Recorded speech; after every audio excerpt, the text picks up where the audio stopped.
യെശയ്യാ പ്രവചനം 10-ാം അധ്യായത്തിൻ്റെ 27-ാം വാക്യം വായിക്കാം.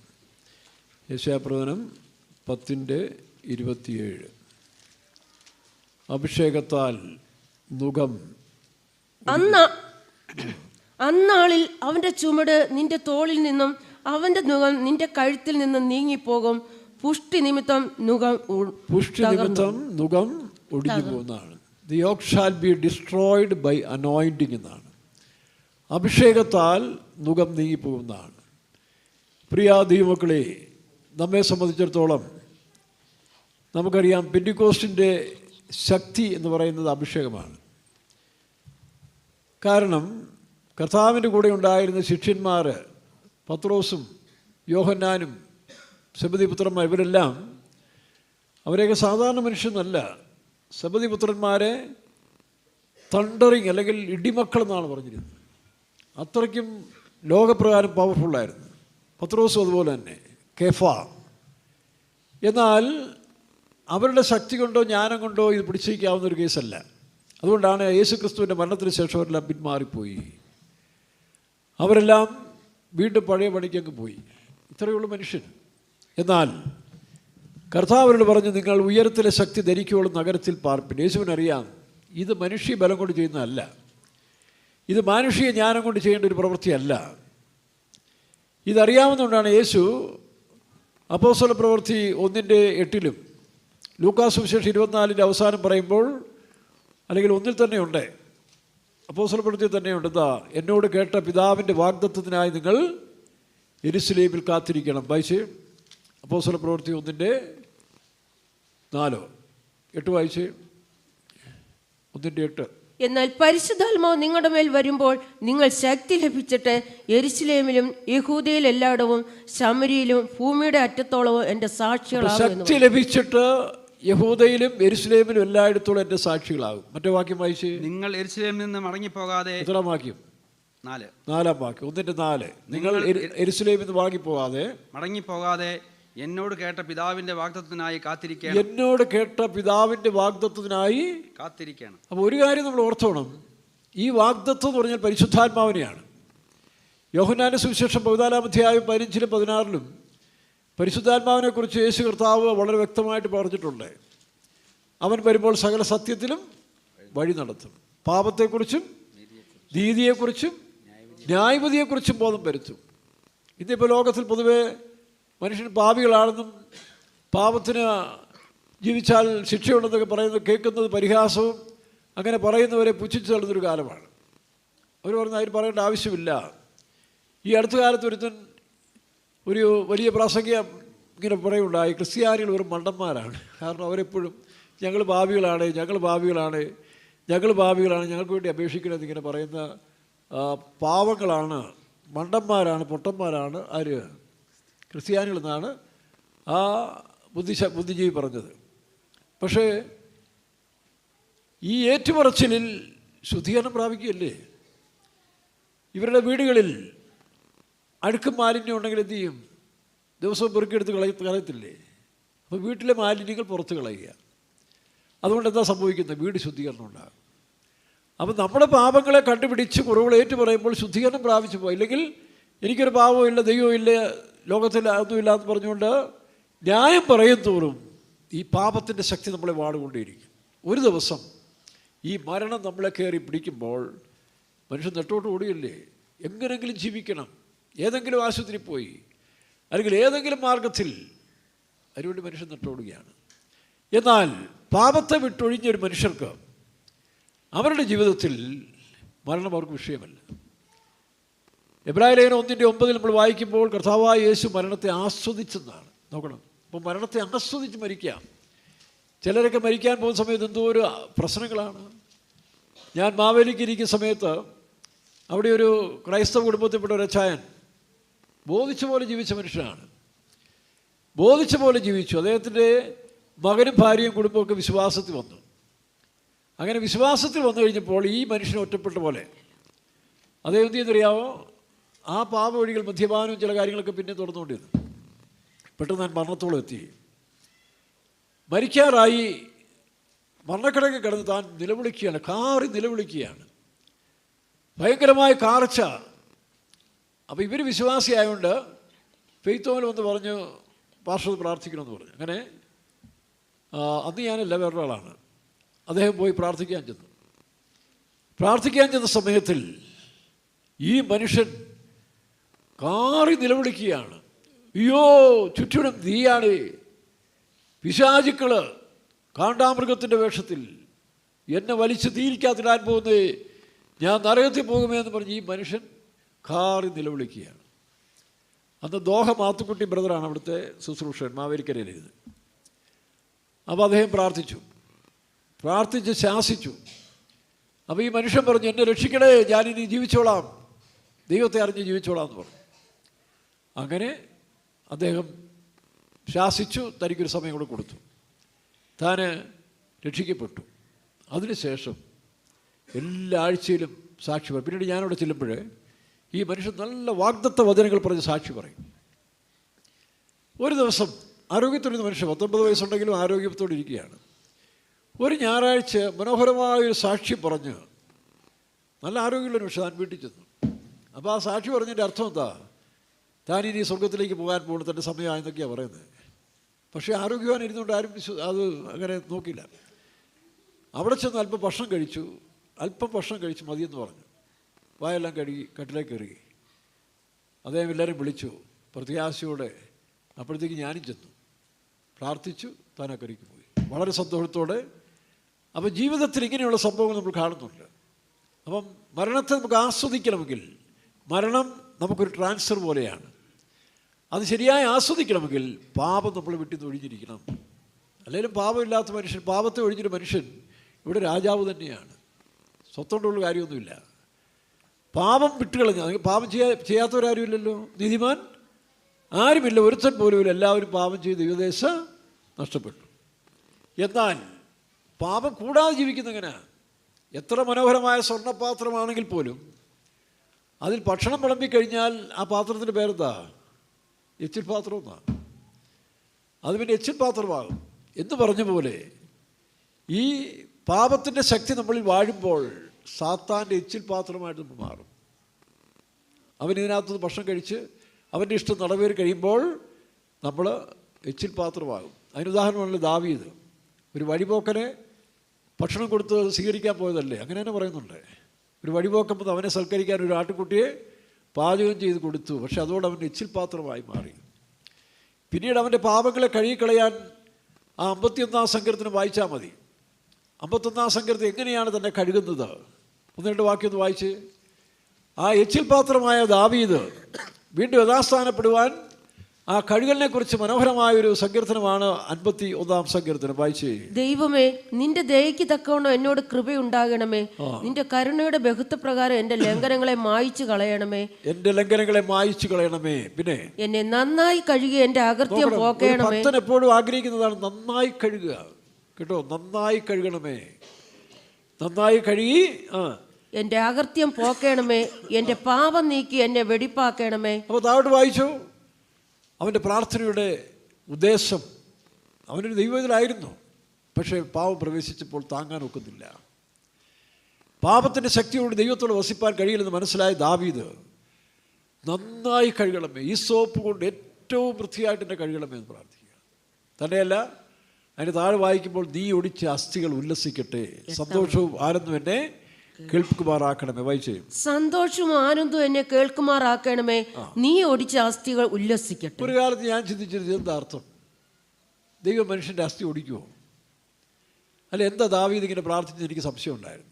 പക്ഷെ പിന്നീട് എനിക്കത് പല സംശയങ്ങളും ഞാനിങ്ങനെ ദൈവത്തോട് പ്രാർത്ഥിക്കും. പൊതുവിൽ ഏതെങ്കിലും ഭക്തന്മാരിൽ കൂടെയോ ദൈവദാസന്മാരുടെ പുസ്തകത്തിൽ കൂടെയോ എങ്ങനെയായാലും അല്ലെ വെളിപ്പാടുകൂടെയൊക്കെ ദൈവം തരും. അപ്പോൾ നീ ഒടിച്ച അസ്ഥികൾ ഉല്ലസിക്കട്ടെ, സന്തോഷം ആനന്ദം എന്നെ കേൾപ്പിക്കുമാറാക്കണമെന്ന് ആ പറഞ്ഞ കാര്യം ഞാനിങ്ങനെ കുറച്ചാൾ മനസ്സിൽ കൊണ്ട് നടന്നു. അപ്പോഴാണ് ഒരു പുസ്തകത്തിൽ ഇത് ഞാൻ വായിച്ചെടുത്തു. ഈ ദാവീദ് ആട്ടിടയനായിരുന്ന ദാവീദിൻ്റെ ആടുകളെ മേയിച്ചുകൊണ്ട് പോകുന്ന സമയത്തിൽ ഈ കുസൃതികളുള്ള ആടുകളുണ്ടല്ലോ, നമുക്കറിയാം വീടുകളിൽ കുസൃതിയുള്ള പിള്ളേരുണ്ട്. അവർക്കെപ്പോഴും തലവേദനയാണ്. അപ്പനമ്മമാർക്ക് ഇച്ചിരി തലവേദനയായി മാറും. മിടുക്കരാണ്, പക്ഷേ ആ മിടുക്ക് കൂടുന്നതുകൊണ്ട് ഇച്ചിരി കുസൃതി കൂടും. അവർ മറ്റുള്ളവർക്ക് തലവേദനയാണ്. ഞാനും അങ്ങനെ ഒരുത്തനായിരുന്നു കേട്ടോ.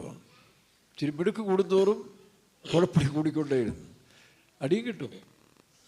വീട്ടിലെ അമ്മയാണെങ്കിൽ വിരുന്നുകാരെ സൽക്കരിക്കുന്ന ഒരു വലിയ പതിവ് നമ്മുടെ വീട്ടിലുണ്ട്. അപ്പോൾ എപ്പോഴും ഈ നല്ല ബേക്കറി സാധനങ്ങളൊക്കെ എപ്പോഴും ആലപ്പുഴയിൽ നിന്നൊക്കെ വാങ്ങിച്ചുകൊണ്ട് നല്ല ബോക്സിനകത്തൊക്കെ ഇട്ട് വെച്ചേക്കും. പക്ഷേ ആൾ വരുമ്പോൾ, സമയം വരുമ്പോൾ അത് കാലിയാകും. ഞാനൊന്ന് കയറി ഇറങ്ങിക്കഴിഞ്ഞാൽ പിന്നെ ചിലപ്പോൾ അടിയും കിട്ടും. കാരണം അത്യാവശ്യം നോക്കുമ്പോൾ കാണത്തില്ല. പണ്ടവിടെ ഈ പറഞ്ഞ പോലെ ഫാദർ മൂന്നാർ പോയപ്പോൾ, പണ്ട് കാലത്ത് എനിക്ക് തോന്നുന്നു 50 വർഷത്തിന് മുമ്പാണ്, മറയൂർ എന്ന് പറഞ്ഞ സ്ഥലത്തിൽ നല്ല ശർക്കര കിട്ടും, വലിയ ശർക്കര. അത് വാങ്ങിച്ചുകൊണ്ട് എന്തിനാന്ന് പറയുക, പെസഹ വ്യാഴാഴ്ച പാല് കാച്ചാൻ. അതാ പെസഹ വ്യാഴാഴ്ച പാല് കാച്ച് ഇൻട്രിയപ്പം ഉണ്ടാക്കുന്നൊരു പരിപാടിയുണ്ട്, യേശുക്രിസ്തുവിൻ്റെ പെസഹ ആചരിക്കാനായിട്ട്. അപ്പോൾ ഇത് മേൽത്തരമായ ശർക്കര ആയതുകൊണ്ട് എന്ത് ചെയ്തു, ഇത് സൂക്ഷിച്ചു വെച്ചു. കാരണം ഇനി പാല് കാച്ചാനുള്ള സമയം ദുഃഖവെള്ളിയാഴ്ച വരാൻ ഏപ്രിൽ മാസമല്ലേ എന്ന് തോന്നുന്നു, അല്ലേ? കുറച്ച് സമയമേ ഉള്ളൂ. അപ്പോൾ 1 മാസത്തേക്ക് വെച്ചു. ഞാനീ പറഞ്ഞ പോലെ ഈ അവധി ദിവസങ്ങളെല്ലാം തപ്പി കിടക്കും, എല്ലാം എന്തൊക്കെയുണ്ടെന്നുള്ളത് തപ്പി എന്നപ്പോഴാണ് ഇത് മച്ചിൻ്റെ അല്ല അടുപ്പിൻ്റെ മുകളിൽ ഇങ്ങനെ തൂക്കിയിട്ടിരിക്കുക. അഴിച്ചു നോക്കുമ്പോൾ വല്ലമാണ് അതിനകത്ത്. അപ്പോൾ ഞാൻ വല്ലത്തിൻ്റെ അങ്ങേ വശം തുറന്നു. ഇവിടെ നമുക്ക് കാണത്തില്ലേ, അമ്മ അടുപ്പത്ത് പാചകം ചെയ്യുമ്പോൾ കാണാതിരിക്കാൻ വേണ്ടി അങ്ങേ വശം തുറന്നിട്ട് ഓരോന്നിങ്ങനെ എടുത്ത് കാണാൻ തുടങ്ങി. എന്നിട്ട് അയലത്തെ പിള്ളേർക്ക് കൊണ്ട് കൊടുത്ത് എല്ലാവരും കെട്ടുവെള്ളമൊക്കെ കൊണ്ടുപോയില്ല, അവനിങ്ങനെ കറക്കി ചെയ്യുന്നത്. അതിനകത്ത് കയറിയിരുന്ന് ഇതെല്ലാം പൊടിച്ചു. ഇതിൻ്റെ ഗൗരവം അറിയുന്നില്ല. ഇത് ഇൻട്രിയപ്പം അല്ലെങ്കിൽ പെസഹ വ്യാഴ്ചത്തേക്കുള്ളതെന്ന് അറിയത്തില്ല. 5-6 ഉണ്ടായിരുന്നു വലിയത്. അവസാനം പെസഹ വ്യാഴ്ച വന്നപ്പോൾ ഈ പറഞ്ഞ പോലെ ചിലന്തിയുടെ കൂട് പോലെ വല്ലം മാത്രമാണ്. അന്ന് ശരിക്കും അടി കിട്ടി കേട്ടോ. അപ്പോൾ ഇതുപോലെ മെനക്കേടുകളുള്ള കാണിക്കുന്ന കുറേ കുസൃതികൾ എപ്പോഴും ചിലർക്കുണ്ട്. പക്ഷെ അവരെ ശരിയായ രീതിയിൽ ട്രെയിൻ കൊടുത്തെടുക്കാമെങ്കിൽ അവർ ഭാവിയിൽ ഏറ്റവും പ്രയോജനമുള്ളവരായിത്തീരും. ഇപ്പോൾ എൻ്റെ കാര്യം പറഞ്ഞ പോലെ അതുകൊണ്ട് അവരെ തള്ളിക്കളയരുത്. അവരെ ട്രെയിൻ ചെയ്യാൻ അറിയാവുന്നവർ ട്രെയിൻ ചെയ്യണം. അതുകൊണ്ടാണ് അവസാനം അമ്മ സഹിയിട്ട് ദൈവത്തിൻ്റെ കയ്യിലങ്ങ് ഏൽപ്പിച്ചു കൊടുത്തു. എന്നെക്കൊണ്ട് പറ്റുകയില്ല കർത്താവേ ഇവനെ ശരിയാക്കാൻ. തമ്പുരാൻ്റെ കൈ കിട്ടി തമ്പുരാൻ എന്ത് ചെയ്തു, വളരെ നിഷ്പ്രയാസം. അതുകൊണ്ട് നിങ്ങൾക്ക് സഹിക്കാൻ വയ്യാത്ത ഒതുക്കാൻ വയ്യാത്തതിനൊക്കെ തള്ളിക്കളയേണ്ട. ആരെ ഏൽപ്പിച്ചാൽ മതി? ദൈവത്തെ ഏൽപ്പിച്ചാൽ മതി. ദൈവം ഭംഗിയാക്കി എടുത്തു തരും. ആ കഴിവ് ദൈവത്തിനുണ്ട്. പാസ്റ്റർ പോളിൻ്റെ ഒരു മകൻ കുസൃതിക്കാരനായിരുന്നു പാസ്റ്റർ ഫ്രെഡി. ഇംഗ്ലീഷ് ആംഗ്ലിക്കൻ സ്കൂളിലാണ് പഠിച്ചുകൊണ്ടിരുന്നത്. ഭയങ്കര കുസൃതിയാണ്. താനാണെങ്കിൽ പെന്തിക്കോസ്റ്റ് മിഷൻ്റെ സ്ഥാപക പാസ്റ്റർ കൂടല്ലേ. മാതൃകാരമായിരിക്കേണ്ടതിന് പകരം ഈ കൊച്ചനെ കൊണ്ട് സഹി കിട്ടും. താൻ ദൈവത്തോട് പറഞ്ഞു, കർത്താവേ ഇവരിങ്ങനെ നിൽക്കുമ്പോൾ എനിക്കങ്ങനെ ഇതിന് മാതൃകയായി നിൽക്കാൻ ഒക്കുന്നത്, അതുകൊണ്ട് നീ എന്നെ അങ്ങ് എടുത്തോളാൻ പറഞ്ഞു. പല പ്രാവശ്യം ഇഷ്ടം പോലെ അടി കൊടുക്കുമായിരുന്നു. ഇഷ്ടം പോലെ അടി പലപ്പോഴും പല പാസ്റ്റർമാർ കയറി വീണാണ് അടി എന്നൊക്കെ ഒഴിവാക്കുന്നത്. അവസാനം പുള്ളി സഹി കിട്ടും. പുള്ളിയോട് ഞാനിനി പ്രസംഗിക്കത്തുമില്ല, സഭയിലൊന്നും പോകത്തില്ല. പാസ്റ്റർ പോൾ എൻ്റെ മകൻ ഇങ്ങനെയാകുമ്പോൾ എനിക്ക് മാതൃകയില്ലാത്തൊരു മകനെ വെച്ചുകൊണ്ട് ഞാനിങ്ങനെ വേല ചെയ്യുന്നത്. അപ്പോൾ കർത്താവ് ചിരിച്ചുകൊണ്ട് പാസ്റ്റർ പോളിനോട് പറഞ്ഞു, നീ വളർത്താൻ പോകുന്നുണ്ടെങ്കിൽ കുഴപ്പം, അവനെ എൻ്റെ കയ്യിൽ തരാൻ പറഞ്ഞു. നീ വളർത്തിയാൽ ഇങ്ങനെ വരും. നീയല്ല വളർത്തേണ്ടത്, നിൻ്റെ മകനെ നീ പ്രതീക്ഷിച്ചിട്ടില്ല. നീ പ്രതീക്ഷിച്ചത് പറഞ്ഞാലും നിൻ്റെ മകനെ നീ പ്രതീക്ഷിച്ചിട്ടില്ലല്ലോ, അതുകൊണ്ട് എൻ്റെ കയ്യിൽ തരാൻ പറഞ്ഞു. അങ്ങനെ ഫ്രെഡിയെ കർത്താവിൻ്റെ കൈ കൊടുത്തു. അല്പസമയം കഴിഞ്ഞപ്പോൾ അഭിഷേകം പ്രാപിച്ചു. പാസ്റ്റർ പോളിന് ശേഷം, പാസ്റ്റർ ആൽവിന് ശേഷം ഇതേ മിഷൻ്റെ ചീഫ് പാസ്റ്ററായിട്ട് വളരെ ശ്രേഷ്ഠനായി. പാസ്റ്റർ ഫ്രെഡി എന്ന് പറഞ്ഞാൽ ഏറ്റവും ശ്രേഷ്ഠനായ പാസ്റ്റർമാരിൽ ഒരാളായിരുന്നു. അപ്പോൾ അങ്ങനെ നിങ്ങൾക്ക് സഹിക്കാൻ വയ്യാത്തതും ഒതുക്കാൻ വയ്യാത്തതിനെല്ലാം എന്ത് ചെയ്യണം? ദൈവത്തിന് കൊടുക്കണം. ഇതാണ് ദാവീദ്. തൻ്റെ കൂടെ ഒരാളുണ്ടായിരുന്നു, ഈ മുട്ടാട് പോലത്തെ ഒരു സാമാനല്ലേ, അവനിങ്ങനെ കൂട്ടത്തിൽ കിടക്കത്തില്ല. അവനെപ്പോഴും വേർപെട്ട് കിടക്കണം, ഷൈൻ ചെയ്യണം. കാണുന്ന കുന്നേലും ഇതെല്ലാം ചാടി കിടന്ന് അയലോക്കാരൻ്റെ പത്തലും കടിച്ച് ചിലപ്പോൾ അവിടെ നിന്ന് അടിയും വാങ്ങിച്ചുകൊണ്ടൊക്കെ വരും. അങ്ങനെ ദാവീദിന് വളരെ തലവേദനയായിരുന്ന ഈ ആടുകളുണ്ടായിരുന്നു കയ്യിൽ. അവസാനത്തെ കൈക്ക് എന്ത് ചെയ്യുന്നറിയാവോ, ഇവനെ ഒതുക്കാൻ വയ്യാതെ വരുമ്പോൾ ദാവീദ് ഇവൻ്റെ ഒരു കാലം കുടിച്ചു കളയും. കാലൊടിഞ്ഞു കഴിഞ്ഞാൽ അവസ്ഥ നോക്കി, ഏറ്റവും മിടുക്കനായി ഷൈൻ ചെയ്തുകൊണ്ടിരിക്കുന്ന ഇടത്തിൽ കാലൊടിഞ്ഞു കഴിഞ്ഞാൽ അവൻ നടക്കാൻ പോകും. പിന്നെ ഞൊണ്ടി എല്ലാവർക്കും പരിഹാസമായിട്ടിങ്ങനെ ഞൊണ്ടി നടക്കണം. കുറേ കഴിയുമ്പോൾ വേദനിച്ച് അവിടെ കിടക്കും. അപ്പോൾ ദാവീദ് തിരിഞ്ഞു പോലും നോക്കിയില്ല. ഇവനവിടെ കിടക്കും, മറ്റവരെല്ലാം മുന്നോട്ട് പോവുകയാണ്. ശ്രദ്ധിച്ച് നോക്കിയേ, ഒരു കാര്യം നിങ്ങൾ ഓർക്കണം, ഈ സ്മാർട്ട്നെസ് കൂടിയാൽ, അല്ലെങ്കിൽ ഈ പറഞ്ഞ പോലെ ഓവർ ശുഷ്കാന്തി കാണിക്കുന്നവരുടെ ഹൃദയം വളരെ ലോലമായിരിക്കും. സത്യം അത് കേട്ടോ. അതുകൊണ്ടാണ് ഈ മണ്ടത്തിലൊരു കാണിക്കാൻ ശ്രമിക്കുന്നത്. അവരുടെ ഹൃദയത്തിന് വളരെ ലോല ഹൃദയം കാണും. അപ്പോൾ തങ്ങൾ ഒറ്റപ്പെട്ടു, ഇടയൻ തങ്ങളെ കൈവിട്ടു, കൂടെയുള്ളവരെല്ലാം പോകുന്നു എന്നുള്ള വിഷമത്തിൽ ഈ ആടെന്തിയും അവിടെ കിടന്നുകൊണ്ട് കാറി നിലവിളിക്കും. ഈ ആടുകളുടെ നിലവിളി കേട്ടാൽ പിന്നെ ഇടയൻ അടങ്ങിയിരിക്കുകയില്ല. ആട് നിലവിളിച്ച് കഴിയുമ്പോൾ ദാവീദ് തിരിഞ്ഞു വന്ന് ഈ കാലൊടിച്ച ആടിനെ തോളിലെടുത്തുകൊണ്ട് പോകും. എന്നിട്ട് നമുക്കറിയാമല്ലോ, ഇന്നിവിടെ കമ്പത്തിൻ്റെ അടുത്ത് ഈ ചികിത്സയുണ്ടല്ലോ അല്ലേ, അസ്ഥി എന്തോ എവിടെ ആ സ്ഥലം, പൂശാനംപെട്ടി, അവിടെ അസ്ഥിയെ യോജിപ്പിക്കുന്ന പച്ചമരുന്നുണ്ടല്ലോ എന്ന് പറഞ്ഞ പോലെ കാട്ടിലൊക്കെ ഉണ്ട്. ദാവീദ് അത് അരച്ചെടുത്ത് പറിച്ചെടുത്ത് ഇവൻ്റെ കാലെ വെച്ച് കെട്ടി ഈ ആടിനെ തോളെ വെക്കും. ഇപ്പോൾ ഏറ്റവും അടുത്ത ചങ്ങാതിയായി ആര് മാറി? കാലൊന്നും ഒടിച്ചാലും കുഴപ്പമില്ല, ഇപ്പം ആരായി മാറി? അതേപോലെ നിങ്ങൾക്ക് ഒതുങ്ങാൻ വയ്യാത്ത പിള്ളേരൊക്കെ തമ്പുരാൻ എടുപ്പിക്കും. ചിലപ്പോൾ ഒരു കാല് കൈ ഒടിക്കുമായിരിക്കും, എന്നാലും പരുവത്തിന് തമ്പുരാൻ കൈ തരും. എൻ്റെ കൈ ഒന്ന് ഒടിച്ചതാണ് ഒറിജിനൽ. ഞാൻ ഈ ചെറുപ്പത്തിൽ വോളിബോൾ കളിക്കാൻ വലിയ ഇഷ്ടമായിരുന്നു. ഒരുപക്ഷെ ഞാൻ അന്ന് വോളിബോൾ കളിക്കാൻ നീളമൊക്കെ ഉണ്ടല്ലോ, അതുകൊണ്ട് എന്നെ വളരെ പ്രോത്സാഹിപ്പിച്ചുകൊണ്ടിരുന്നു. അങ്ങനെ വോളിബോൾ കളിച്ച് പോയിരുന്നെങ്കിൽ ഒരുപക്ഷെ ദൈവത്തിന് വല്ലതും പിടികിട്ടാവുന്നേനെ. അങ്ങനെ വന്നപ്പോൾ ഒരു ദിവസം എന്ത് ചെയ്തു, ഞാനും പിള്ളേരും കൂടെ കൂട്ടുകാരും കൂടെ ഞങ്ങളുടെ ഒരു എരുത്തിലുണ്ട്, ആ എരുത്തിൻ്റെ മേളിൽ കയറി അഭ്യാസം കാണിക്കുക. എന്താ കാരണം? തൊട്ട് പറമ്പിൻ്റെ ഇപ്പുറത്താണ് പമ്പയാറ്, നമ്മുടെ അതിരാ. അപ്പോൾ ഞങ്ങൾ നോക്കും പമ്പയാറ്റിൽ എൻ്റെ ചെറുപ്പത്തിൽ എനിക്കൊന്ന് ഏകദേശം ഒരു 1970 അവിടെ ഷൂട്ടിങ് നടക്കുക. അപ്പോൾ ഈ സിനിമാ ഷൂട്ടിങ്ങിൽ സത്യനും നസീറും ഇവരെല്ലാം ഇവിടുന്ന് ബോട്ടൊക്കെ എടുത്ത് ഇടിച്ച് വെള്ളത്തിൽ തള്ളിയിടുന്നതൊക്കെ കാണുക. അപ്പോൾ എനിക്കന്നെൻ്റെ ചെറിയ വയസ്സാണ്, പന്ത് കളിയും കൂടെ തുടങ്ങുന്നേ ഉള്ളൂ, ഇവരെ പോലെ 10-12 വയസ്സ് കാണും. ഞങ്ങൾ ഇടിയെല്ലാം കണ്ടു കഴിഞ്ഞിട്ട് എന്ത് ചെയ്യും, ഞങ്ങൾ ഇവിടെ ഷൂട്ടിങ് ആരംഭിച്ചു. അവിടെ ഈ എരുത്തിൻ്റെ മേളിൽ ഷൂട്ടിങ് ആരംഭിച്ചു. പിള്ളേരാണ് കൂടി ഇടിക്കുമ്പോൾ അവന്മാർ താടും. അവിടെ മണ്ണുങ്ങൂനയുണ്ട്, അതാ വിഷയം. മണ്ണുങ്ങൂനെ ചാടി കുഴപ്പമില്ല. അപ്പോൾ ആ ധൈര്യത്തിലാണ് ചാടി. പക്ഷെ ഞാൻ ചാടിയപ്പോൾ നിക്കർ ഉടക്കിപ്പോയി. തൊട്ടടുത്ത് നിന്ന് കല്ല് കൂട്ടടുത്ത് പോയി കൈ വീണ് കൈ അങ്ങ് വട്ടം ഒടിഞ്ഞു പോയി. അന്നത്തോണ്ട് പന്ത് കളിയും നിർത്തി. പിന്നെന്ത് ചെയ്യും, ഇതും പ്ലാസ്റ്റർ ഇട്ട് ഇങ്ങനെ നടക്കുക. പിന്നെ ഒരു ഗുണമുണ്ട്, അന്ന് ഈ കപ്പലണ്ടി വാങ്ങിച്ചാൽ പൊട്ടിക്കാൻ സൗകര്യമാണ് എന്നതാണ്. അന്ന് ഈ പിള്ളേർ കപ്പലണ്ടി വിൽക്കാൻ പറ്റും, അപ്പോൾ അത് പൊട്ടിക്കാൻ നല്ല സൗകര്യം, ഇതാ പൊട്ടിച്ച് കഴിക്കും. അപ്പോൾ ഇങ്ങനെയൊക്കെയുള്ളതായ വികൃതികളുള്ള പിള്ളേരെ ദൈവത്തിൻ്റെ കിട്ടിയാൽ അവിടെ നിങ്ങളെന്ത് ചെയ്യണം, കൂടുതൽ മേട് കാണിക്കുമ്പോൾ അവരെ വഴക്ക് പറയാൻ ദൈവത്തെ അങ്ങ് ഏൽപ്പിച്ചാൽ മതി. തമ്പുരാൻ കയ്യോ കാലോ ചിലപ്പോൾ ഓടിക്കും. ഓടിച്ചിട്ട് എന്ത് ചെയ്യും, അതിൻ്റെ പരുവത്തിന്. അതുകൊണ്ടാണ് ദാവീദ്, അവനറിയാം അവൻ്റെ സ്മാർട്ട്നെസ് കൂടി ഈ വികൃതി കാണിച്ച ആടിൻ്റെ കാലൊടിച്ചിട്ട് തൻ്റെ തോളലെടുത്ത് വഹിച്ചു കഴിഞ്ഞപ്പോൾ പിന്നെ അവൻ അവിടുത്തെ മോണിറ്ററാകും, മറ്റാടുകളെ നടത്താൻ പ്രാപ്തരായി മാറുന്നവനായി. ദൈവത്തിന് സ്തോത്രം. ഇതനുഭവം ഉള്ളതുകൊണ്ടാണ് താനിപ്പോൾ ഈ അതിക്രമം കാണിച്ചു കഴിഞ്ഞപ്പോൾ അവനറിയാം ദൈവത്തോട് അപേക്ഷിക്കുന്നു, അവൻ്റെ സന്തോഷം പോയി. അങ്ങനല്ലേ, പാപം പ്രവേശിച്ച സന്തോഷം പോകും. പാപം നമ്മളിൽ പ്രവേശിച്ചാൽ നമ്മുടെ സന്തോഷവും പോകും, റിയാലിറ്റി പോകും, പിന്നെ കാപട്യവും തന്ത്രവും സൂത്രവും എല്ലാം ഉപയോഗിക്കേണ്ടി വരും. അത് കുടുംബത്തിലായാലും ശരി അല്ലേ, ആർട്ടിഫിഷ്യൽ ലൈഫാവും. ഭാര്യ ഭർത്താക്കന്മാരാണെങ്കിൽ പോലും എന്ത് ചെയ്യും, ആ ഒറിജിനാലിറ്റി പോയാൽ പിന്നെ ആ ചിരി കണ്ടാൽ വളരെ രസമാണ് അല്ലേ. ചിരി കാണുമ്പോഴേ അറിയാം ആ ഒറിജിനാലിറ്റി അങ്ങ് പോയി. പണ്ട് ഞാൻ സുൽത്താൻ ബത്തേരിയിരിക്കുന്ന സമയത്ത് അവിടെ ഇതുപോലെ ഭയങ്കര തണുപ്പാണ്, ഇതിനൊക്കെ തണുപ്പാണ്. അപ്പോൾ ആ തണുപ്പ് സമയത്ത് രാവിലെ ചെറിയെല്ലാം അങ്ങോട്ട് പറ്റി പിടിച്ചിരിക്കും ഇങ്ങനെ. അപ്പം നമ്മുടെ പ്രിയപ്പെട്ടവരാരും നമ്മൾ ചിരിക്കത്തില്ലേ, ചിരിക്കുമ്പോഴുണ്ടല്ലോ ഇതങ്ങോട്ട് വലിഞ്ഞു വരത്തില്ല, ചിലപ്പോൾ ഇങ്ങനെ കോടി വരും. ആ കോടി വരുന്ന സമയത്ത് ഒരു ഫോട്ടോ എടുത്താൽ കണ്ടാലെങ്കിലിരിക്കും എന്ന് പറഞ്ഞ പോലെയാണ് ഈ ആത്മാർത്ഥത നഷ്ടപ്പെട്ട് കഴിഞ്ഞാൽ സംഭവിക്കുന്ന ചിരിയും ഇടപെടലും കാണുമ്പോഴേ അറിയാം ഇത് സംതിങ് റോങ് അല്ലേ. പിന്നെ ചിലരെന്ത് ചെയ്യും, മേക്കപ്പ് ഉണ്ടാക്കുന്ന ശ്രമിക്കുകയാണ്, വേഷവിധാനങ്ങൾ. എനിക്കറിയാവുന്നൊരു കുടുംബമുണ്ട്, അവിടെ ഭാര്യയും ഭർത്താവും വളരെ സന്തോഷമായി ജീവിച്ചതാണ് കേട്ടോ. പക്ഷേ തൻ്റെ ഭാര്യയൊക്കെ ഉണ്ടല്ലോ എല്ലാം കോമ്പല്ലുകളാണ്, എന്താ പറയുക, മുളമ്പല്ലോ, അങ്ങോട്ടും ഇങ്ങോട്ടും ഒന്ന് തെക്കോ വടക്കോ എന്ന് പറഞ്ഞ് ഓരോന്ന് അങ്ങോട്ടും ഇങ്ങോട്ടും തള്ളിയിരിക്കും എല്ലാം.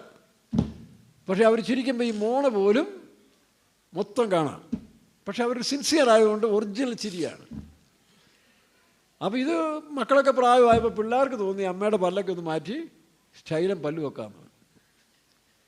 അങ്ങനെ പിള്ളേർ കൊണ്ടുപോയി പല്ലെല്ലാം പറപ്പിച്ചിട്ട് സ്റ്റൈലൻ പല്ല് വെച്ച് കൊടുത്തു.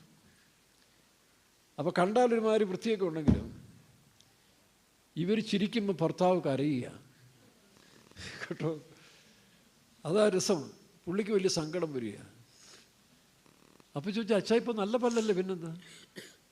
അതല്ലടി, നീ അന്ന് ആ കോമ്പല്ലോട് ചിരിക്കുമ്പോൾ നിൻ്റെ ആ ഒറിജിനാലിറ്റി അത് എനിക്ക് വലിയ സന്തോഷമാണ്. ഇപ്പം നീ ചിരിക്കുമ്പോഴേ നിൻ്റെ വെപ്പുവല്ലല്ലേ, നീ മനഃപൂർവ്വം ഈ കാണിച്ച ചിരികൾ എനിക്ക് അങ്ങോട്ട് ഹൃദയത്തിൽ വഹിക്കാൻ ഒക്കുന്നില്ല. അപ്പോൾ അതാണ് സ്നേഹം എന്ന് പറയുന്നത്. അപ്പോൾ ഈ ആർട്ടിഫിഷ്യൽ പരിപാടികളൊന്നും ഒരു കാലത്ത് സക്സസ് അല്ല. വെച്ച് കെട്ടുക, മേക്കപ്പ് ചെയ്യുക, ഇല്ലയോ, ആഡംബര വസ്ത്രങ്ങൾ, ഇതെല്ലാം പാപത്തിൽ വീണതിൻ്റെ ലക്ഷണങ്ങളാണ്. ഇതൊക്കെ നിങ്ങളുടെ സെലിബ്രിറ്റീസ് ഒരു കാലത്ത് ഈ പറഞ്ഞ പോലെ ഒരു കാര്യങ്ങളെല്ലാം സർക്കാർ കാര്യങ്ങളാണെന്നാലും ശരി, ഉദ്ഘാടനം ചെയ്യാൻ മന്ത്രിമാരും അറിയപ്പെട്ട എഴുത്തുകാരും ഒക്കെ വന്ന സ്ഥലത്തിൽ ഇന്ന് വേഷം കാണിച്ച് എന്തെല്ലാം വേഷങ്ങളാണ് കാണിക്കുന്നത്. സിനിമാ നടികളും നടന്മാരും ഇവരൊക്കെയാണ് വിഷയം. കാരണം മനുഷ്യർക്ക് അവരെയാണ് ആവശ്യം. അപ്പോൾ അങ്ങനെ ഒരു അധപ്പതിച്ച ലോകത്തിലേക്ക് നമ്മൾ പോയിക്കൊണ്ടിരിക്കുന്ന കാലത്തിൽ നാം വീണ്ടും തിരിച്ചു വരണം.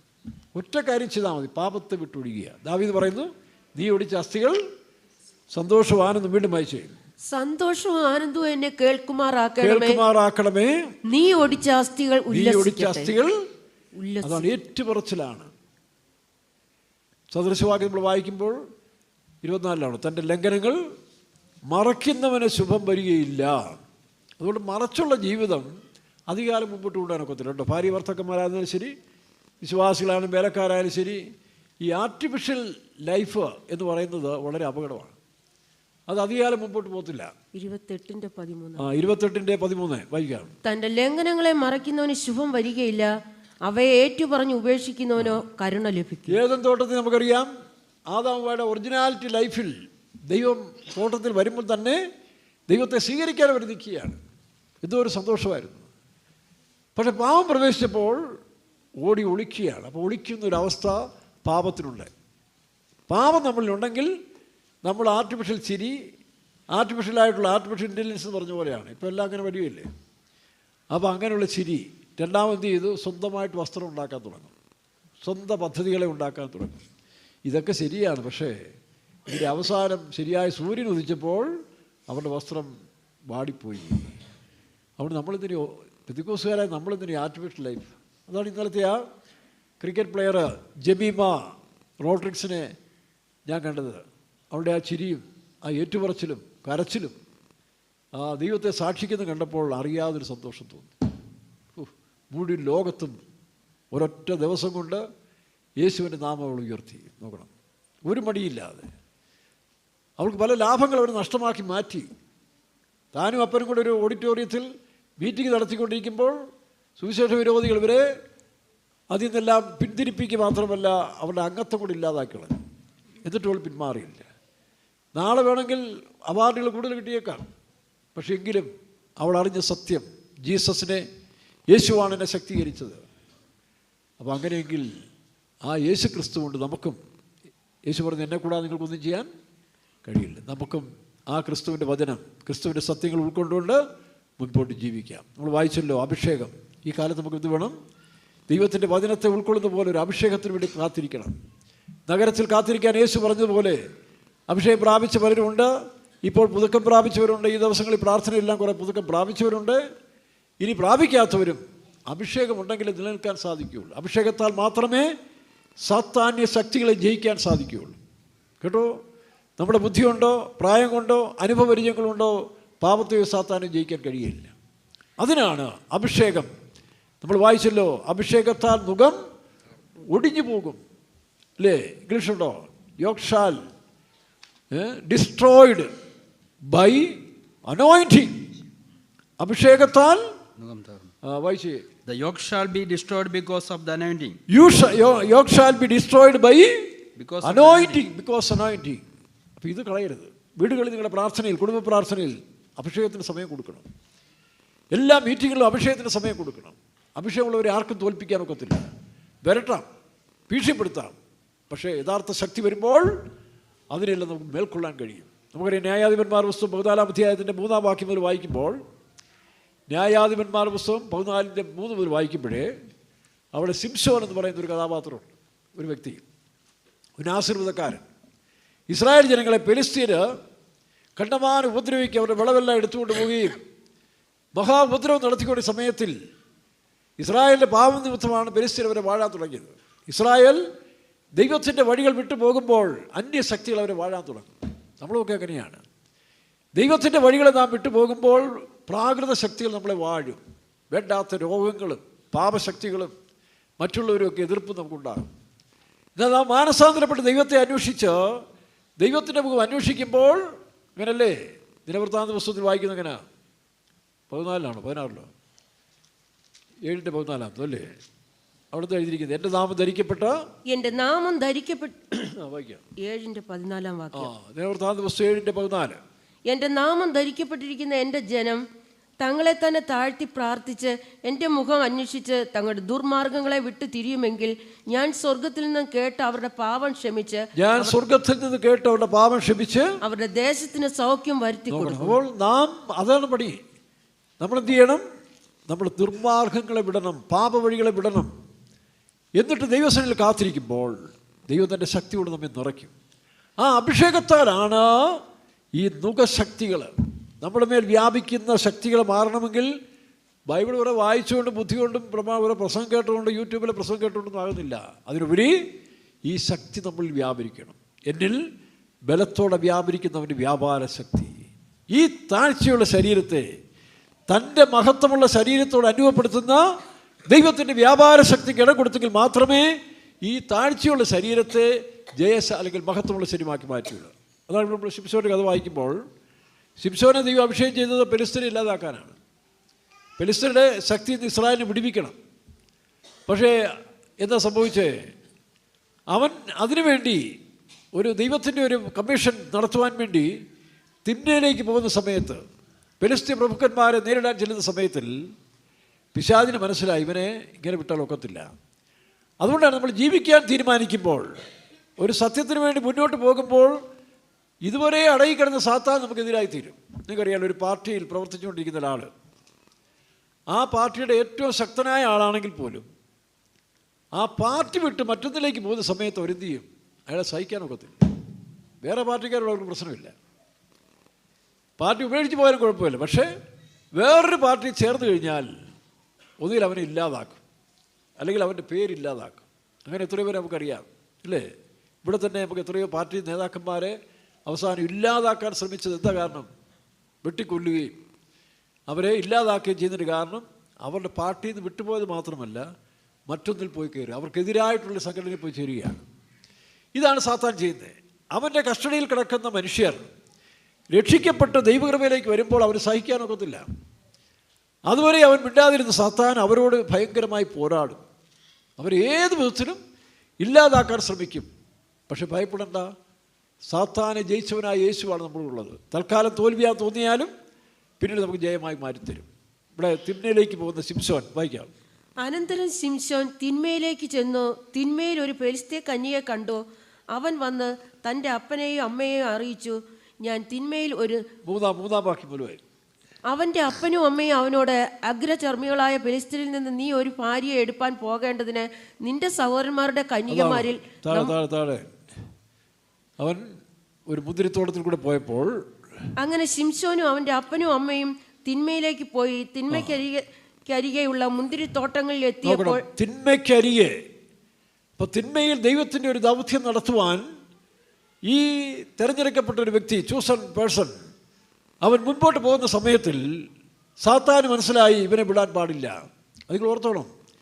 നിങ്ങളെ ഒരു കാലം മുമ്പോട്ട് വെക്കുമ്പോൾ ഒരു ആത്മീയനായി ജീവിക്കാം, ഒരാത്മാവിനെ നേടാമെന്ന് വിചാരിക്കുമ്പോൾ സാത്താൻ ചുമ്മാരിക്കില്ല. അവൻ്റെ പ്രവർത്തികൾ നിങ്ങൾ പേടിച്ചു പോകരുത്. ദൈവം നിങ്ങളുടെ കൂടെയുണ്ട്, ദൈവത്തിൻ്റെ ശക്തികളുടെ മേൽ പകരും. അങ്ങനെ തിന്മയിലേക്ക് പോകുന്ന സമയത്തിൽ ഈ മുന്തിരിത്തോട്ടത്തിൽ കൂടെ പോവുകയാണ്. വായിക്കാം. മുന്തിരിത്തോട്ടങ്ങളിൽ എത്തിയപ്പോൾ ഒരു ബാലസിംഹം അവൻ്റെ നേരെ അലറി വന്നു. ഒരു ബാലസിംഹം. ഈ ബാലസിംഹത്തിൽ നിന്നുണ്ട് അവന് പവർ കൂടുതലാണ്, അവന് മനസാക്ഷിയൊന്നുമില്ല. അവന് ഇറങ്ങിയാൽ ദൗത്യം പൂർത്തീകരിച്ച് പോകത്തുള്ളൂ. അതിന് ശക്തി കൂടുതലാണ്. ഇസ്രായേൽ ജനം മിസ്രൈമിൽ നിന്ന് വരുമ്പോൾ ഒരു കാഫ്, യങ് ബുള്ളക്ക്, ഒരു കാളക്കുട്ടിയാണ് അവർ ആരാധിച്ചത്. ആ കാളക്കുട്ടിയാണ് ഇന്നത്തെ ഷെയർ മാർക്കറ്റിൻ്റെ പ്രതീകമായിരിക്കുന്നത്. സാമ്പത്തിക ഷെയർ മാർക്കറ്റിൻ്റെ പ്രതീകമായിട്ട് കാളക്കുട്ടിയാണ്. അത് ശക്തിയെ കാണിക്കുക, ആ പവർ. അപ്പോൾ ഒരു ബാലസിംഹം അവൻ്റെ നേരെ അലറിക്കൊണ്ട് വന്നു. നോക്കണം, വായിക്കാം. അപ്പോൾ യഹോവയുടെ ആത്മാവ് അവന്റെ മേൽ വന്നു. അപ്പോൾ സിംസോന് ശക്തിയുള്ള ഒരു സിംഹത്തെ കയറിക്കളയാനുള്ള ശക്തിയൊന്നും മനുഷ്യനില്ല. പക്ഷെ അപ്പോൾ ദൈവം ശ്രദ്ധിച്ചുകൊണ്ടിരുന്നു. ദൈവത്തിൻ്റെ ആത്മാവ്, the spirit of the Lord, അല്ലെങ്കിൽ ദൈവത്തിൻ്റെ ശക്തി സിംസോന്റെ മേൽ വന്നു. വായിക്കാം. കയ്യിൽ ഒന്നുമില്ലാതിരിക്കെ അവൻ അതിനെ ഒരാട്ടിൻകുട്ടിയെ പോലെ കീറിക്കളഞ്ഞു. പ്രതീക്ഷിക്കാത്ത സമയത്താണ് സാത്താൻ്റെ പോരാട്ടം നമുക്കുണ്ടാകും.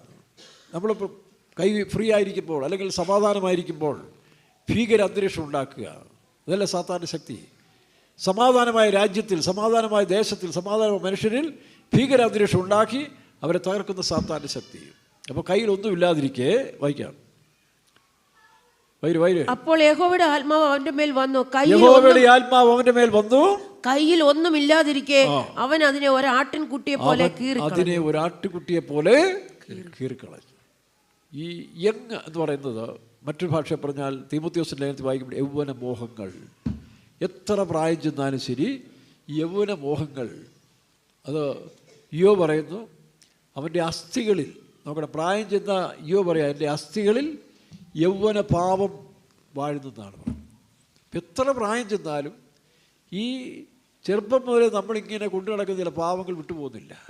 അതുകൊണ്ടാണ് വയസ്സായി കഴിഞ്ഞിട്ടും ഈ ചില പ്രാകൃത സ്വഭാവങ്ങൾ ചില മനുഷ്യർ കാണിക്കുന്നത്. 20:11 വാക്യം. യോബ് 20:11 വാക്യം. അവന്റെ അസ്ഥികളിൽ യൗവനം നിറഞ്ഞിരിക്കുന്നു. യൗവന പാപം എന്നുള്ളതാണ് മറ്റു ഭാഷയിലിരിക്കുന്നത്. ആ യൗവനത്തിൽ യൂസ്ഫുൾ സിൻ, യൗവനത്തിലെ പാപം അവൻ്റെ അസ്ഥികളിൽ വാഴുന്നു. ഒരാവശ്യമില്ലേലും ചില മെനക്കേട് പണികളൊക്കെ ചെയ്യുന്നതിൻ്റെ കാരണം ഇതാണ്. കാരണം അത് വിട്ടുകളഞ്ഞിട്ടില്ല. വയസ്സ് 87 ഒരു അച്ഛൻ എനിക്കറിയാം. എനിക്കത് വയസ്സ് ഏതാണ്ട് 30 താഴെയാണ്. 25-27 വയസ്സുള്ളപ്പോഴാണ്.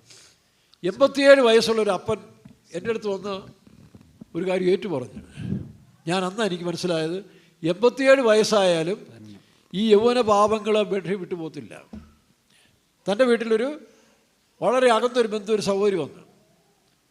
ഇവള് ഇച്ചിരി അഭ്യാസക്കാരിയാണ്. ഇവള് വന്ന് ഈ അപ്പൻ്റെ അടുത്ത് ഇച്ചിരി പൈസയ്ക്ക് വേണ്ടി ഇങ്ങനെ തട്ടിമുട്ടി നിന്ന് തൊട്ടും ഒക്കെ ഇങ്ങനെ അപ്പൻ്റെ വികാരങ്ങൾ ഇളകി. നോക്കണം, അപ്പനെന്തോ കുസൃതി കാണിച്ചു. അപ്പോൾ അവൾ ഭീഷണിപ്പെടുത്തി, ഞാൻ ഫെയ്ത്തോനിൽ പോയി പാസ്റ്റർ അടുത്ത് പറയും. അവളൊരു പുതിയ ആളാണ്, അവൾ വിശ്വാസിയില്ല. അവൾ ഭർത്താവ് വിശ്വാസിയാണ്, പക്ഷെ അവൾ വിശ്വാസിയില്ല. അപ്പോൾ അവൾ ഭീഷണിപ്പെടുത്തി അപ്പനെ, ഞാൻ ഫെയ്ത്തോനിൽ പോയി പാസ്റ്റർ അടുത്ത് പറയും. മാത്രമല്ല, ഇനി ഞാൻ നിങ്ങളുടെ ഫെയ്ത്തോൽ വരുത്തുമില്ല. പുള്ളി നമ്പർ അടിച്ചതാണ്. അപ്പനെ ഭീഷണിപ്പെടുത്താൻ വേണ്ടി ചെയ്ത് അപ്പനെ ഇളക്കിയിട്ട് അവസാനം അപ്പനെ ബ്ലാക്ക് മെയിലും ചെയ്യുകയാണ്.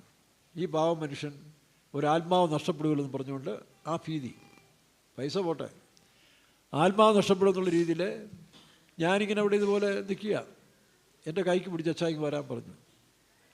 ഉദ്ദേശിമാരെയൊക്കെ അച്ചായെന്നാണ് വിളിക്കുന്നത്. ചെന്ന് പുള്ളി തന്നെ എൻ്റെ മുറിക്കകത്ത് കയറി ഒരു പായ എടുത്തു, പ്രാർത്ഥന അപ്പം അവിടെ ചുറ്റി വെച്ചിരിക്കുക. അതിട്ട് ചാരിയിരിക്കുക. ഞാൻ ആരോട് പറയാനാ? എൻ്റെ ഭാരങ്ങളും പ്രയാസങ്ങളും അച്ചാനോടല്ലേ പറയേണ്ടത്. ഞാൻ ആകെ ഇത്രയും മനുഷ്യൻ എന്നെ പറയാൻ പോകുന്നിരിക്കെ. അപ്പോൾ ഇതെല്ലാം തുറന്ന് പറഞ്ഞു കേട്ടോ. വലിയ സീരിയസ് കേസല്ല, പക്ഷേ അവൾ ഭീഷണിപ്പെടുത്തി. അവൾ വരികയെന്ന് പറഞ്ഞപ്പോൾ പുള്ളി ഭയപ്പെട്ടു പോയി. ഞാൻ സാരമില്ല, പ്രാർത്ഥിക്കാം. അങ്ങനെ പ്രാർത്ഥിച്ച് വിട്ടു. പക്ഷെ അവൾ പിന്നെ വേറൊരു കുഴപ്പടി പോയി വീണു. നോക്കണം, അവളുടെ ഭർത്താവ് വെളിയിലായിരുന്നു. അവൾ അയലത്തുകാരനൊരുത്തരുമായിട്ട് പ്രശ്നമുണ്ടാക്കി അടിയും ബഹളവും ഇല്ലാത്ത പ്രശ്നങ്ങളായി മാറി. അപ്പോൾ ഈ വികാരവും വിചാരവും എന്ന് പറയുന്നത് വയസ്സിൽ നിന്നാൽ തീരുന്നതല്ല.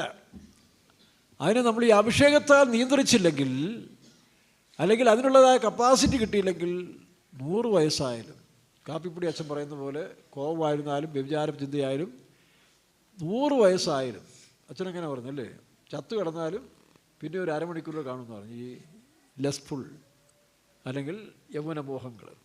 അതുകൊണ്ട് നമ്മൾ എന്ത് ചെയ്യണം? അതിനെല്ലാം ജയിക്കണമെങ്കിൽ ഒന്നാമതൊരു ഹൃദയപരമാർത്ഥത വേണം. 2, ഒരു അഭിഷേകത്തിൻ്റെ ശക്തിക്കായിട്ട് കാത്തിരിക്കണം. ഈ ദിവസങ്ങളിൽ ചിലർ അഭിഷേകത്തിൻ്റെ ശക്തി പുതുക്കിയിട്ടുണ്ട്, അത് നഷ്ടപ്പെടുത്തരുത്. തിരുവത്താഴം കഴിഞ്ഞ് പോകുമ്പോൾ അത് നഷ്ടപ്പെടുത്താനല്ല, ഓരോ ദിവസവും കാത്തിരുന്ന് ശക്തിപ്പെടണം, അല്ലേ? യെശയ്യാ പറയുമ്പോൾ യഹോവയെ കാത്തിരുന്ന്, വായിച്ചേ, യഹോവയെ കാത്തിരിക്കുന്നവർ ശക്തിയെ പുതുക്കും. 40-ന്റെ എത്രയാ? 40-23 30-ാം വാക്യം. യെശയ്യാപ്രവചനം 40:30 വായിക്കാം. ബാല്യക്കാർ ക്ഷീണിച്ച് തളർന്നു പോകും, യൗവനക്കാരും ഇടറി വീഴും, എങ്കിലും യഹോവയെ കാത്തിരിക്കുന്നവർ ശക്തിയെ പുതുക്കും. ബാല്യക്കാർ ക്ഷീണിച്ച് തളർന്നു പോകും, യൗവനക്കാർ ഇടറി വീഴും, എന്നാൽ യഹോവയെ കാത്തിരിക്കുന്നവർ ശക്തിയെ പുതുക്കും. അവർ കഴുകന്മാരെ പോലെ ചിറക് അടിച്ചു കയറും. ഞാനൊരു എക്സാമ്പിൾ പറഞ്ഞ് ഓർമ്മയുണ്ടല്ലോ അല്ലേ, ഞങ്ങളുടെ വീട്ടിലെ ഒരു കൈസർ എന്ന് പറയുന്ന ഒരു നായ ഉണ്ടായിരുന്നു. നല്ല ബുദ്ധിയുള്ളവനാണ് കേട്ടോ, അപാര ബുദ്ധിയാണ്. അവനെ ഈ ഫാദർ ജോലിയൊക്കെ കഴിഞ്ഞ് 3 മാസമൊക്കെ കഴിഞ്ഞാൽ വീട്ടിൽ വരത്തുള്ളൂ. ചിലപ്പം 2 മാസമോ 1 മാസമോ കഴിഞ്ഞ് വരും. ഇവനെങ്ങനെയോ അറിയും, ചിലപ്പോൾ 1 ദിവസം 2 ദിവസം തെറ്റിപ്പോവും. ഇവൻ അവിടെ വാതിൽക്കൽ പോയി കിടക്കും. അവിടെ കിടന്നിട്ട് ഫാദറുമായിട്ട് തിരിച്ചു വരും. എങ്ങനെ ആ ബുദ്ധി എങ്ങനെ കിട്ടുമെന്ന് എനിക്കറിയത്തില്ല. അതുപോലെ നല്ല കളറാണ്, ഒരു വെള്ളയും കറുപ്പും ചേർന്നൊരു കളറാണ്. കൈസർ എന്നാണ് അവൻ്റെ പേര്. ഭയങ്കര ബുദ്ധിമാനാണ്, നല്ല എല്ലാവർക്കും വലിയ ഇഷ്ടം, ആരെയും അങ്ങനെ ഉപദ്രവിക്കൊന്നുമില്ല. ചാടി വീഴും, സംശയം തോന്നിയാൽ ചാടി വീണാലും കടിക്കത്തില്ല. അങ്ങനെ നാട്ടുകാർക്കെല്ലാം പ്രിയങ്കരനാണ്, പവർഫുള്ളാണ്, ഒക്കെ ശരിയാണ്. അപ്പോൾ വീട്ടിൽ ഈ ആട്ടുകുട്ടികളുണ്ട്.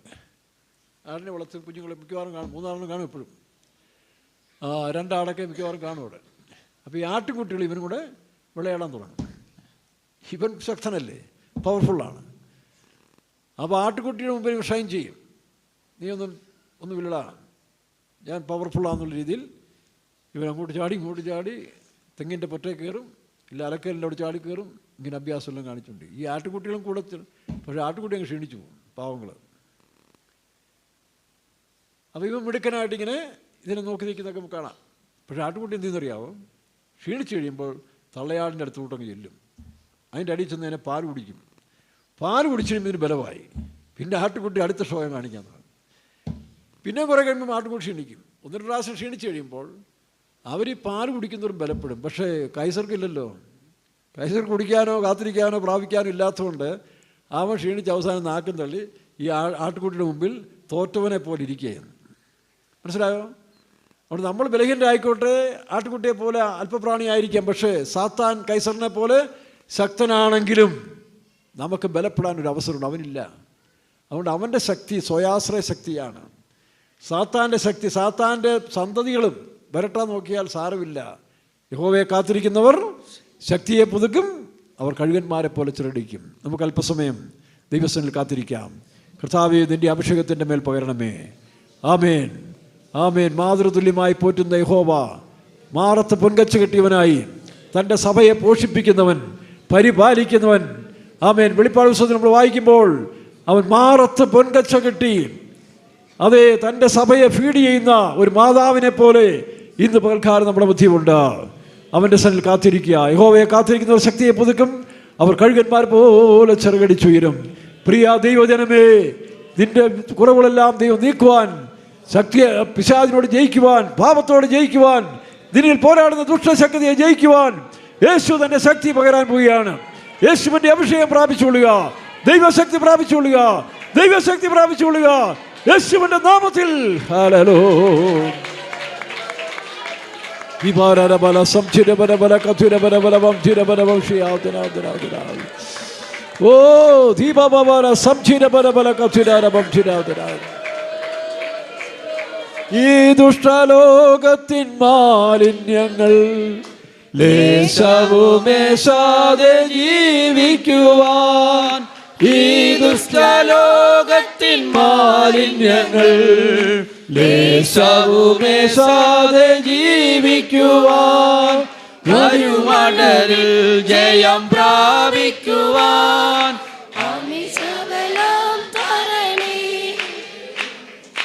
വരുമളവിൽ ജയം പ്രാപിക്കുവാൻ അമിത ബലം തരണേ.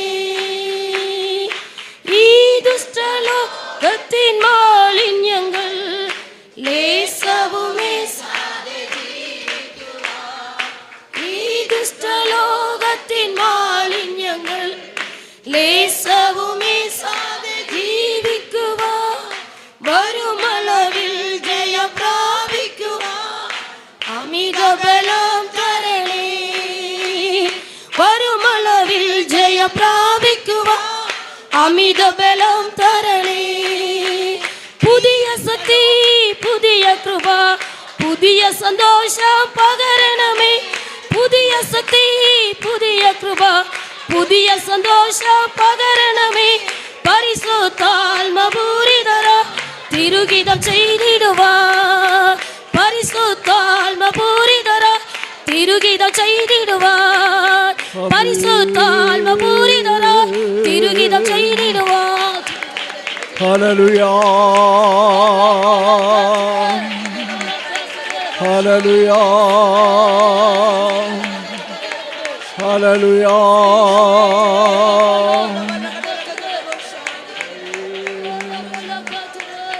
ഹല്ലേലൂയ, ഹല്ലേലൂയ, ഹല്ലേലൂയ, ഹല്ലേലൂയ.